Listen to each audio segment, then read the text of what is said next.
How many of you have kids with a lot of letters after or before their name? Maybe this is how you identify your child, that they have ADHD or ODD or ASD. Maybe this is just part of the package of who they are, and you're trying to figure out what all those letters mean and what that means for you. I'm going to tell you that you have some unique challenges ahead of you, and probably that you're dealing with right now. For that reason, I have this channel so that you can learn all of the things that you need to know what to do with your neurodivergent, differently wired, maybe sometimes out of control kids. So they are going to have some challenges and some strengths, and there's going to be some conditions and experiences that are unique to them, but you are going through that as a parent as well. And so I just want to really help you with that, because this idea, I want to throw out this idea that your child is trying to do something to you, that they're manipulating you, that they're being bad, that they're just defiant, that they're lazy or impossible. Those are all thoughts that you have about the things that are happening with your kids, and they're not making it easier. So I want to help you to make your life easier. What you're experiencing with your child is primarily a delay in their development from outer to inner control. So it has to do with regulation. They're not able to regulate their behaviors, their moods, their emotions. All of that is all just kind of whatever comes up is what happens. Whatever they think to do, they just do. We say that they don't have good impulse control. They don't like delayed gratification, all of those things, right? And I think it's important for you to know that, because they do have the ability, as just like any other kid, but we have to teach it, and it's going to come in different paces and in different ways. We want to increase their ability to apply skills that they learn. So with some kids, it's almost as if they know how to do something in one environment, and we expect that once kids know that they're going to apply that in all the environments. But that's an executive functioning skill that your kids really need help with. The knowledge that they have has to be applied in different places and in different situations.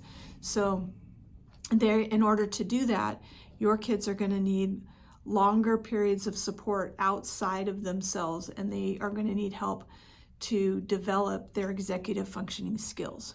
So for example, if they learn in their counselor's office how to use coping skills, or they learn at school how to use a chart to monitor, how they're feeling, maybe they're green or they're yellow or red or whatever the school is using as their colors, it doesn't necessarily mean that they're going to be able to just take that and apply that at home. You have to teach those skills, and you have to help them to do that. And the thing is that with your kids, it needs to be tangible. It's going to have to be something that's very tangible to them. It's not going to come through just talking about it or over explaining it or any of those things. You're going to need to fill in those gaps of the different places where things are missing. It doesn't mean that you didn't teach them or that you did something wrong. It's just there's some lags there. And kids that, like with ADHD, there's a 30% lag in their development in certain areas. So I think that's really important to keep in mind and to remember, because you're going to just need to provide that support for longer than probably you wanted to or thought you would have to. And if your kid is older and they were doing better when they were younger, there's a lot of frustration there, because you feel like they should be doing better. They already know this. Why aren't they doing it?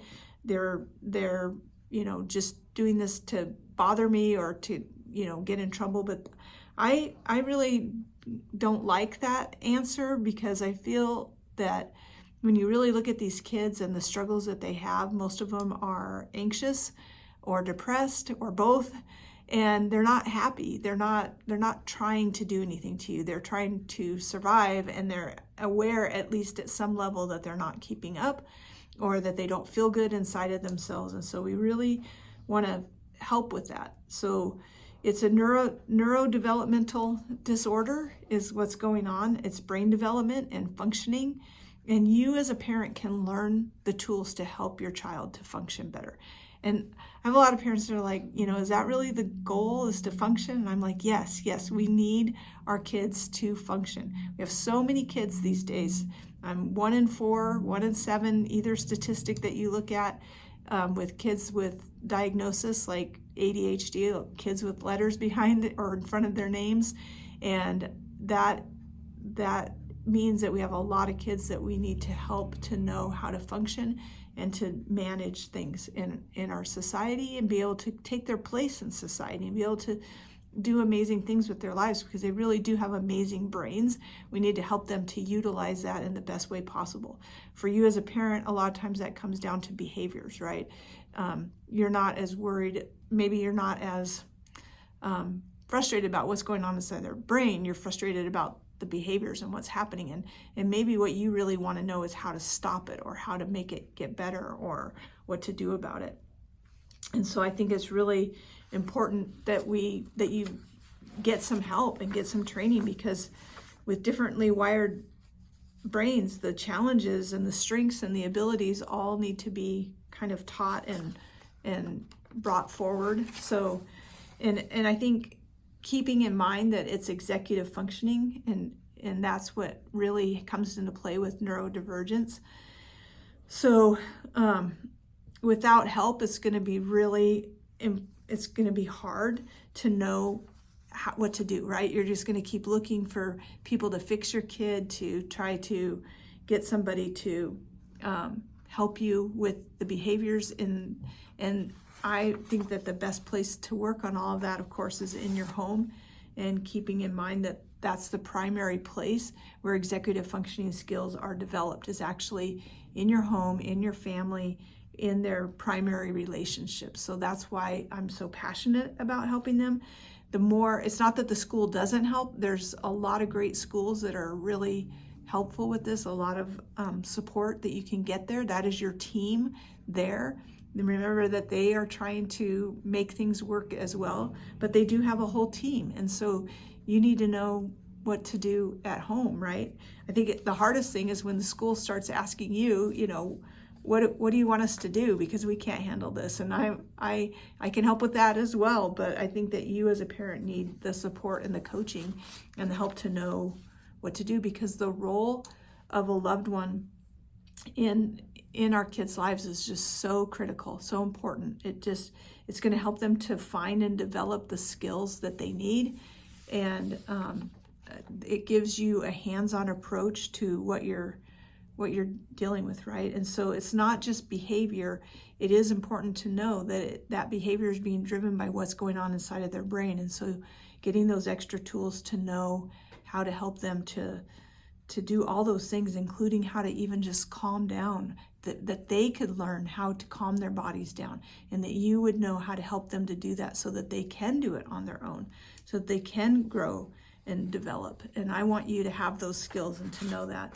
So I'm going to continue to do some videos on executive functioning skills and how we help and develop that, because I think that it's really important to realize too that we need to adjust for teaching kids that have different wired brains, but we're not giving into it. And it also isn't about changing everything in the environment to make it work. We want, again, for our kids to be healthy and happy and have as productive of lives as they can. And it's not going to do any good if we just know that all their talents and abilities are being wasted because of all their behaviors and all the trouble that they're getting into. I want to help you to know how to bring out the best in them. There's some things that are going to be different for your kids. That don't fit the norms. They might not be driving a car at 16. They might not drive at all, but they can learn other ways to function. You're going to have to keep goals in mind of what they're actually working on. You're going to want to provide protection. Did you know that kids with ADHD are 3 to 5 times more likely to get injured, poisoned, bullied, in more trouble at school? They're twice as likely to die from an accidental injury before the age of 10. So it is really important that we are not just bubble wrapping them, but providing them that protection and that ability to know how to maneuver through. It's not going to happen just from us yelling from the sidelines, hey, stop, don't. It's going to take some really big training. The other thing I want you to keep in mind is that if your child has a lot of different letters, especially if you're moving into like oppositional defiance or conduct disorder type things, usually that is a symptom of the other things that are going on inside of their brain, and that really has to do with the relationship that's happening with your kid, your relationship with your kid and other adults. And so there's a lot of arguments over minor issues, lots of instability and conflict, and a lot of it, I know that it seems like they're creating it. And so you're going to have to change that dynamic and do things differently. So you're going to have to stop issuing so many commands and instructions and letting go of commanding kids to stop their annoying behavior. It's not working. You're going to have to stop over-explaining to them why you want them to stop or start doing something, why you think this is important. I want you to learn to be clear and concise, and don't keep adding to their tasks or adding to your instructions. We're going to make difficult times of the day easier. These are all things that are going to help a lot.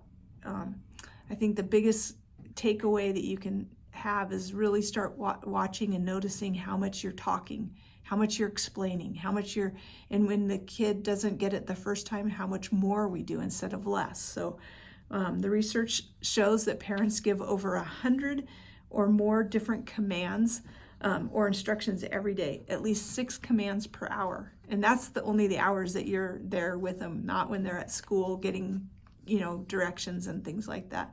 So I have some really practical ideas on helping you to manage your child's all the letters and helping you to know what you can do as a parent. I think that's so critical. That feeling of, I don't know what to do, this is so frustrating, everything is so hard, is a terrible place to be, and it's not helping you or your kids. So you can watch more videos, like and subscribe to this channel, and you'll get more videos every single week. Or you can go to my website, parentingchallengingkids.com, and sign up for a free consultation. Thank you. I'm glad I can have this opportunity to talk with you today.